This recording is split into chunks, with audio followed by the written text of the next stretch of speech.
El segundo apartado, campo gravitatorio creado por una o varias partículas, punto, líneas de fuerza.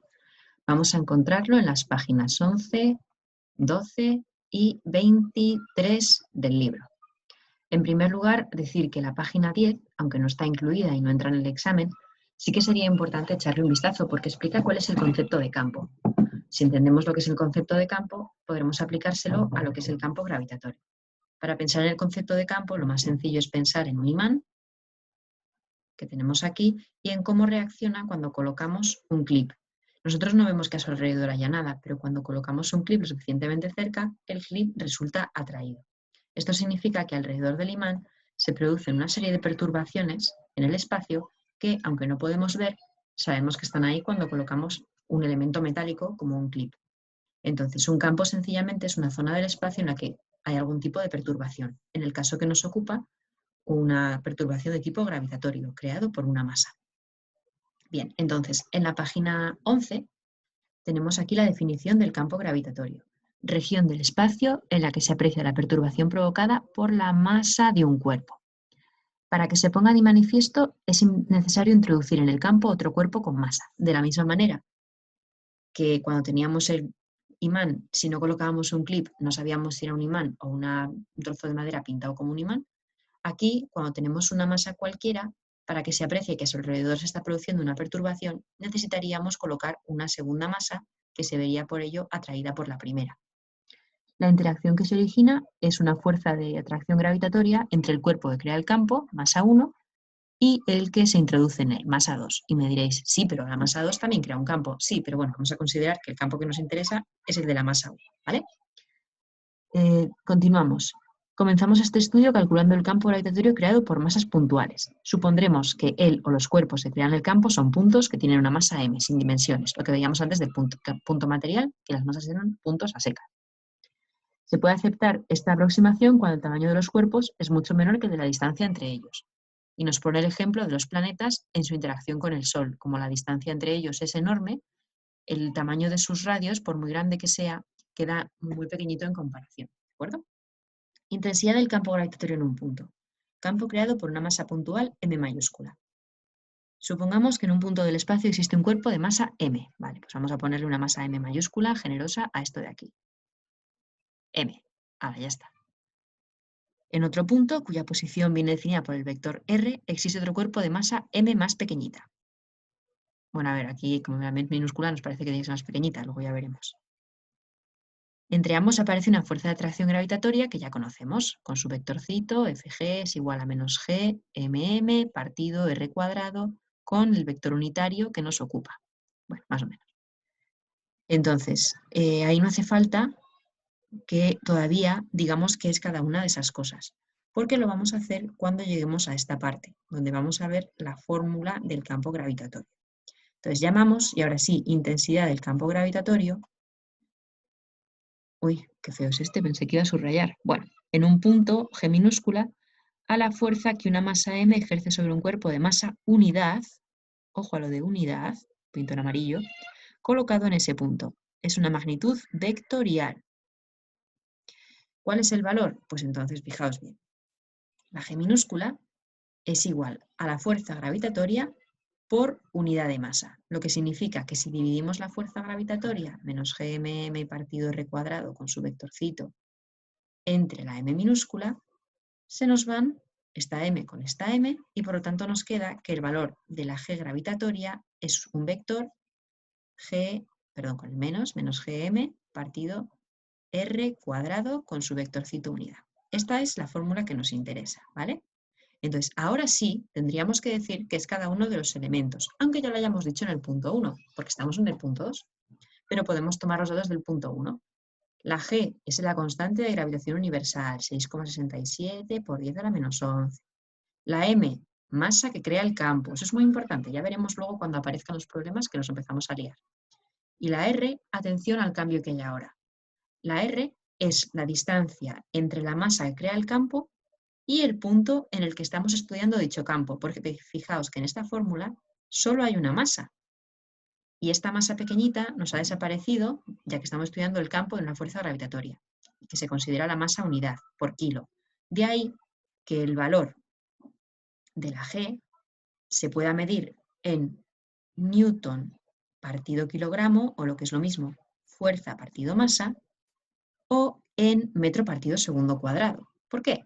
Pues mirad, qué sencillo. Vamos a ver una equivalencia de unidades. Tenemos aquí newton partido kilogramo. El newton es fuerza y la fuerza es masa por aceleración. Kilogramo, metro partido segundo cuadrado. Todo ello partido kilogramo. Damos los kilos y ¿qué nos queda? Metro segundo cuadrado, que es en lo que estamos acostumbrados a medir, la G.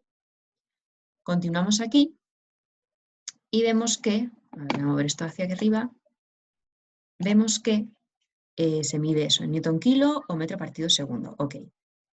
Con frecuencia llamamos peso a la fuerza de tracción gravitatoria. Un cuerpo que cae libremente bajo la acción de la fuerza peso se mueve con un movimiento uniformemente acelerado, cuya aceleración es g, ese 9,8 famoso. La intensidad del campo gravitatorio en un punto g es también la aceleración de caída libre de los cuerpos que se mueven bajo la acción de la fuerza gravitatoria.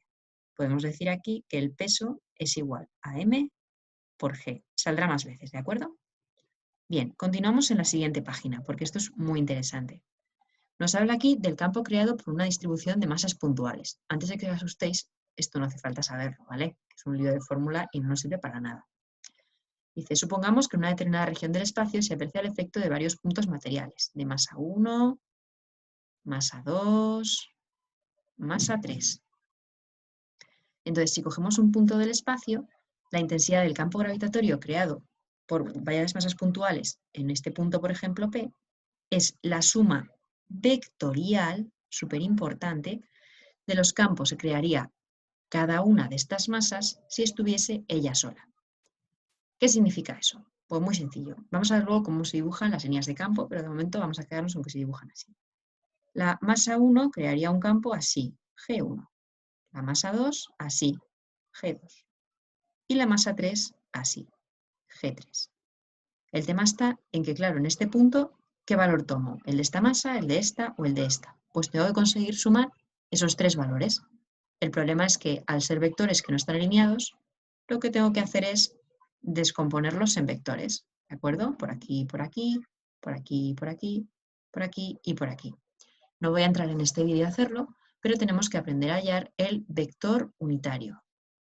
Veremos que es mucho más sencillo hacer los problemas unitario, hacer los problemas sacando el vector unitario de cada una de las campos gravitatorios que aparezcan, que empezar a descomponer con senos y cosenos de ángulos, que no siempre nos los dan y que se pierden muchos decimales.